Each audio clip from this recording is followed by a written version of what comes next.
el título del encuentro iba a ser la implosión del psicoanálisis y su dispersión. Exacto. Y si es posible, un psicoanálisis. Sí. Por lo tanto, ¿qué significa para vos, Isabel, que el psicoanálisis esté en implosión? Bueno, yo creo que es bastante evidente que no se puede hablar de un psicoanálisis. En este momento hay variadas teorías psicoanalíticas y no hay ni siquiera unidad técnico-clínica. Han habido divisiones de las instituciones psicoanalíticas, y creo que André Green describe bastante bien la situación actual del psicoanálisis, a la que muchos llaman situación Torre de Babel. André Green la describe como crisis de entendimiento. Es decir, que se ha llegado a una situación en la que no coincidimos en la descripción de los procesos psicoanalíticos que siguen los pacientes, por lo tanto, tampoco los diagnósticos, ni en aquello que llamamos cura. A esto André Green la llama con toda justicia que los psicoanalistas estamos en una crisis de entendimiento. Esto quiere decir que no manejamos las mismas categorías y que si las manejamos aparentemente creyendo que son las mismas, sus significados no son iguales. Por ejemplo, inconsciente. Podemos decir inconsciente, pero ya Freud explicó que esa era una palabra multívoca que podía ser usada descriptivamente, dinámicamente y tópicamente. El único sentido estricto freudiano es tópico. Sin embargo, una colega en una institución psicoanalítica me dijo muy suelta de cuerpo: el sentido común a todos los psicoanalistas es el sentido dinámico. No, le dije yo, el sentido freudiano es tópico. Bueno. O sea, vos querés decir entonces que entre los psicoanalistas no hay una concepción de una teoría centralizada en Freud, de manera tal que no le permiten describir los procesos psíquicos y tampoco establecer diagnósticos a través de los cuales se puedan poner de acuerdo. Exactamente. Esa es la crisis del entendimiento, o lo que ha producido la crisis del entendimiento. Sí, exactamente. Y ni hablar de otra concepción de inconsciente como es la de Lacan, que ya es otro inconsciente. Entonces, ¿A qué atribuyes, Isabel, esta característica del psicoanálisis en este momento? ¿Por qué se ha producido una desordenada articulación de teorías? Bueno, si es desordenada es que no hay articulación, ¿no? Es una falta de articulación. Yo no creo que sea un problema actual.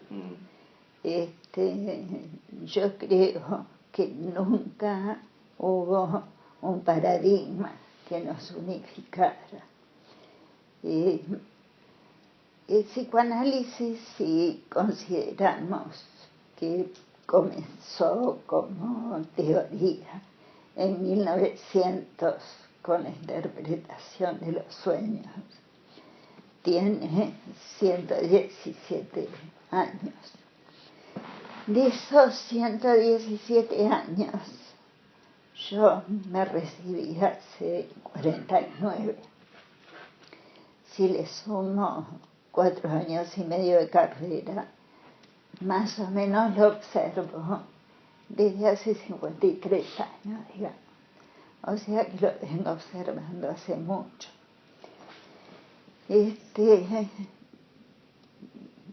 Yo lo empecé a estudiar en la facultad. Ya psicoanalítica estaba dividida en 2 partes, Freud y Melanie Klein. Vos también. Yo también. Lo estudiaste así. En realidad era más kleiniana la formación que freudiana. Claro. Nos presentaban a Klein como la superadora y heredera de Freud. Y cuando me recibí, al poco tiempo, ya venía la onda lacaniana.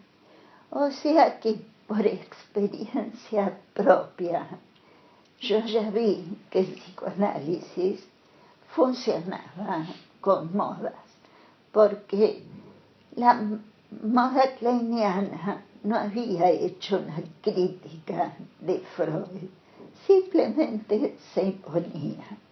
Y cuando vino la moda lacaniana, ni criticó a Freud, ni criticó a Klein, simplemente se impuso. Entonces, por experiencia propia, me di cuenta de que los psicoanalistas no ejercían una crítica teórico, clínica, técnica. Eso es experiencia propia.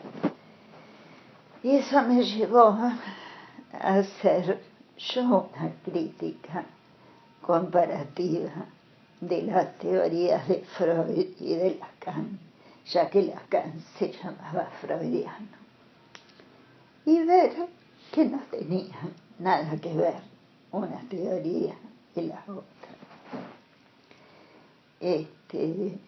A partir de ahí empecé a comprender que no teníamos un paradigma en el sentido kuhniano del término, y que los psicoanalistas en general funcionaban con una dispersión de teorías y con conexiones intuitivas y azarosas de diferentes categorías pertenecientes a diferentes autores. Entonces, esto es una torre de Babel, y desde ya una incapacidad de haber constituido una ciencia contra la voluntad, el deseo y el trabajo de Freud. Con esto, si entiendo lo que querés decir, es que con esta proliferación de teorías no daban cuenta entonces de compartir un mismo objeto de estudio. Absolutamente, absolutamente. Sin ninguna duda, Freud constituyó un objeto de estudio que es el aparato psíquico, en el cual se articulan las 2 tópicas, inconsciente, preconsciente, consciente. Está rearticulado como ello, yo y super yo. Esto es fácil de anunciar, pero ustedes 2 por lo menos saben que es una estructura de estructuras sumamente complejo. Para Freud, los diagnósticos, los seguimientos de lo que llamamos cura, deben hacerse en descripción metapsicológica, es decir, usando las categorías de ese aparato psíquico. Ahora, Lacan, por ejemplo, para Lacan, que se dice freudiano, objeto teórico del psicoanálisis no es el aparato psíquico. Entonces, es muy difícil coincidir en categorías cuando parten de una diferencia en cuanto a la definición del objeto del psicoanálisis. No, no es si difícil. Ni siquiera coinciden en eso. Es imposible. Por eso. Es imposible. Lacan no es freudiano, no es psicoanálisis. Entonces, Lacan es parte de la destrucción de todo entendimiento posible. Pero digamos que es la última piedra que cayó sobre el psicoanálisis. Ya los post-freudianos se dedicaron a construir azarosamente. O sea, en ese sentido ha habido aportes que vos has podido validar en tanto se pueden articular lógicamente con el núcleo de la teoría. Fragmentos, que hay aportes que podés extraer de cada post-freudiano y articular vos trabajosamente a la teoría freudiana. Ellos no lo han hecho. No, cada autor no lo hizo. No. O sea que han funcionado primeramente como aportes indirectos. Sin intención de articularse a la teoría original. Freud es muy nombrado y poco estudiado. Sí. Es citado, lo cual no quiere decir que es asumido como paradigma. Claro. Yo tengo un artículo de una ponencia que hice en Rosario, en una jornada, donde planteo justamente, tenemos que elegir si Freud va a ser siempre un conjunto de citas o un paradigma. Desde luego, yo elegí, para mí debe ser una teoría, paradigma. Pero para el resto de los autores es un conjunto de citas. Siendo así, qué complicado se torna el trabajo de definir claramente y concretamente categorías, conceptos sobre los cuales acordar entre los psicoanalistas cuáles son. Más que complicado, crisis de entendimiento. Es lo que dice Green. Y por eso hablas de implosión. Sí. Si parten de una definición diferente del objeto de estudio del psicoanálisis, pero hasta donde he leído a Bion también, él dice que se opone a algunos conceptos freudianos, pero sin explicar demasiado rigurosamente. Bueno, ninguno explica, y el ejemplo más claro de capricho que yo vi es Winnicott. Winnicott dice, no voy a usar la metapsicología porque yo quiero hablar en mi propio lenguaje. Punto. Capricho puro. Es una actitud anticientífica total. Infantil. La ciencia es para... totalmente infantil. Así estamos. ¿Vos pensás que esto no pasa en otros campos del saber? Del saber, no sé. Científicos duros no puede pasar. Científicos duros no, claro. Pero yo dudo, Isabel, de que el psicoanálisis llegue a ser una ciencia de esos que estamos diciendo. Bueno, por lo que estoy diciendo,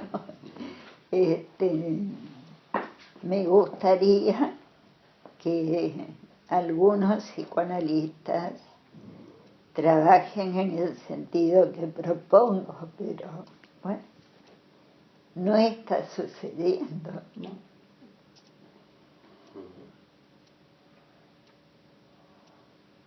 En ese sentido, nadie se ha tomado el trabajo tampoco de contrastar, para comprobar la validez de la teoría, contrastar la eficacia de la técnica, definir variables para validar la eficacia de la aplicación de la técnica tampoco. Mira, yo he ofrecido muchas veces a través de internet mesas donde podamos probar sobre sesiones de pacientes cómo ofrece Freud contrastar el material en supervisiones.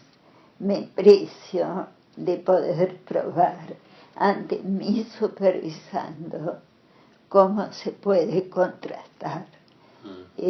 Freud ofrece un método de contrastación. Yo creo que ese método es válido. Pero si nadie lo quiere hacer, lo hago yo y mi supervisando. ¿Qué quiere decir con el método que ofrece Freud para esa validación? La lógica involuntaria que asumen las asociaciones del paciente, que bien leídas permiten descubrir la significación inconsciente. Si muchos psicoanalistas estuviéramos de acuerdo en contrastar material de pacientes, podríamos llegar a acuerdos acerca de la validez de las hipótesis. Pero ustedes han visto, no sé si allí, pero vos, Dani, viniste a las, ¿cómo se llamaron?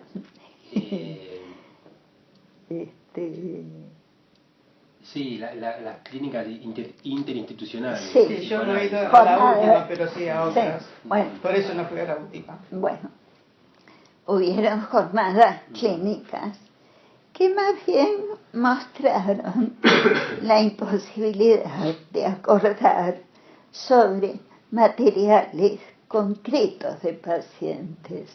Y no podemos acordar, por lo que dije, por la disparidad teórica. Sí, eso es muy importante. Si no estamos de acuerdo en las categorías base, las más básicas, ¿cómo vamos a estar de acuerdo con un material clínico, con un diagnóstico? Claro. Y cuando dice, como decías vos, inconsciente cada uno, anda a saber qué dice. Entiende cosas distintas. Claro. Y así, para poder acordar, hay que tener claras definiciones de las categorías y de los conceptos, en tanto forman parte de un núcleo teórico. Exacto. Que funciona como un paradigma, claro, que es el psicoanálisis con su objeto de estudio, el aparato psíquico. Exacto. Y ustedes fueron testigos de que, puestos a conversar, los psicoanalistas sobre un mismo paciente, tenemos diagnósticos distintos. Pero no sutilmente distintos, muchas veces. No, claro. Eso es terrible. Eso es terrible.